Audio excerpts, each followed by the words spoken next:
এলাকার মানুষ মনে করে ভাই, সত্য কথা ভাই, মনে করে আমার কাছে অনেক টাকা। না ভাই, কাউকে যদি ডোল বাইরিয়া বলি যে না, মানে ফাঁসির দড়ি নিয়েও যদি বলি যে না আমার কাছে নাই, বিশ্বাস করবে না ভাই। কেউ বিশ্বাস করবে না।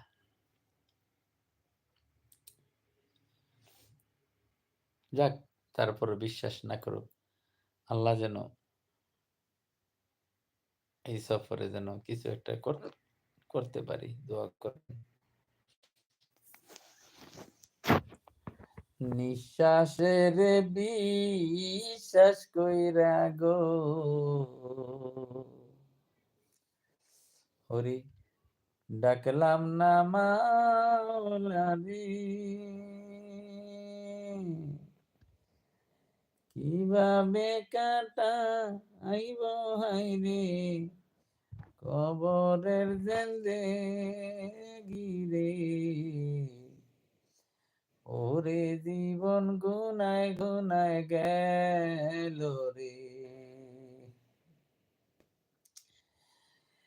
ছেলে মেয়ের মায়ায় পইরা গো ওরে ডাকলাম না মাওলারে, আরে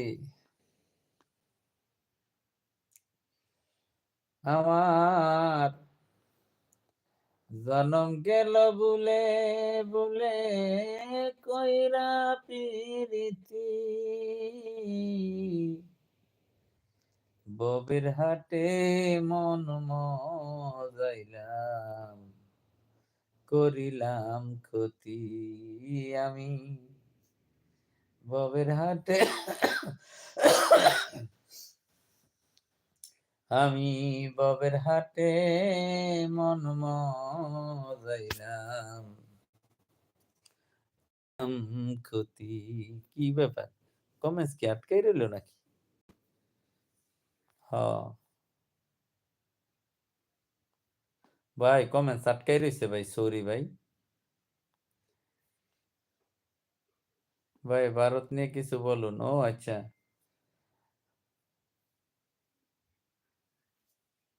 কি লিখলেন? আমেল আইডি ভিসা কেমন ভাই?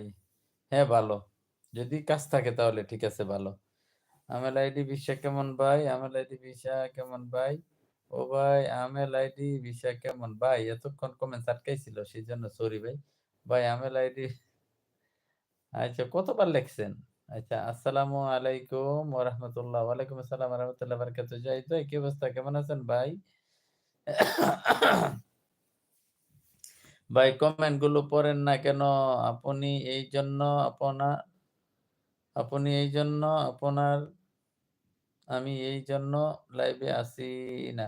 না ভাই, আটকাইছিল, সেই জন্য ভাই সরি। কি অবস্থা জাহিদ ভাই? কি খবর টবর আপনার? শারীরিক কি অবস্থা, মানসিক কি অবস্থা জানান। কমেন্ট যদি আটকে থাকে ভাই আমি কি করব? এখন যখন ইয়ে দিছি ভাই, ভারত আমাদের বাংলাদেশটা ধ্বংস করে ফেলাইবে। ভারতের গোষ্ঠী কিলে, ভারতের গোষ্ঠী কিলেই আমি। যদি আমাদের দেশে চোখ তুলে তাকায়, আমরা কখনো বরদাস্ত করব না। আমার দেয়ালে যখন পিঠ থেকে যাবে, তখন কিন্তু সামনে যে 50 জন লোক আছে সেটা দেখবে না কেউ। আপনাকে যদি কেউ মারতে আসে, যে আপনাকে মেরে ফেলবে, আপনি একাই কিন্তু 50 জনের সাথে লড়াই করার শক্তি আপনার শরীরে আল্লাহ সুবহানাহু ওয়া তাআলা দিয়ে দিবে। তার উপর আমরা মুসলিম, তার উপর আমরা মুসলিম। দেখেন ইন্ডিয়াতে সাম্প্রদায়িক দাঙ্গায় মুসলিমদেরকে কিভাবে নিধন করে, অথচ আমাদের বাংলাদেশে এখন পর্যন্ত একজন আইনজীবীকে মেরে ফেলছে, তারপরও কিন্তু একটি হিন্দুর উপরে কিন্তু আমাদের মুসলিমরা আক্রমণ করে নাই। আমাদের মুসলিমরা এখন পর্যন্ত একটি লোককেও